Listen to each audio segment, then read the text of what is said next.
దాంతో government of India recent బడ్జెట్లో ఒక 5 సంవత్సరాల నేషనల్ కాటన్ మిషన్ని ప్రకటించిందనమాట. ఈ మిషన్ 5 years ఉంటుంది. దీని ద్వారా కాటన్ ప్రొడక్టివిటీ పెంచడం, సస్టైనబిలిటీ పెంచడం, అంతేకాకుండా ఇండియాలో ఎక్స్ట్రా లాంగ్ స్టేపుల్ కాటన్ అంటే మంచి క్వాలిటీ కాటన్ ప్రొడ్యూస్ చేయడం, వీటన్నిటి టార్గెట్ అనమాట. దీని అవుట్లే 2500 crores.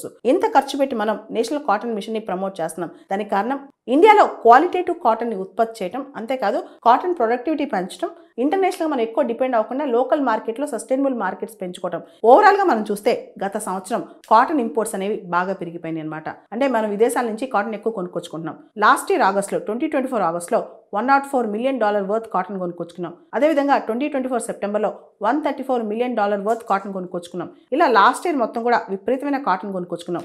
2025 జనవరిలో, ఈ సంవత్సరం జనవరిలో దాదాపు $184 million వర్త్ కాటన్ కొనుక్కొచ్చుకున్నాం అనమాట. ఇలా కాటన్ విదేశాల నుంచి మనం కొనుక్కొచ్చుకుంటున్నాం. దీనికి సంబంధించి ఇమీడియట్గా కాటన్ సంబంధించి చర్యలు తీసుకోవాలి, కాటన్ ఉత్పత్తి పెంచుకోవాలని చెప్పి కాటన్ కార్పొరేషన్ ఆఫ్ ఇండియా కూడా అనుకుంటుంది.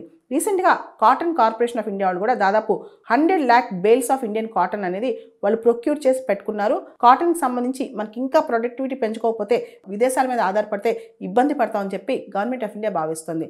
ఆల్రెడీ కాటన్ ప్రొడ్యూస్ చేసే రైతులు ఇబ్బంది పడకుండా వాళ్ళకి సపోర్ట్ ఇవ్వడానికి పత్తి మీద, కాటన్ మీద మనం MSP కూడా ఇస్తున్నాం అనమాట.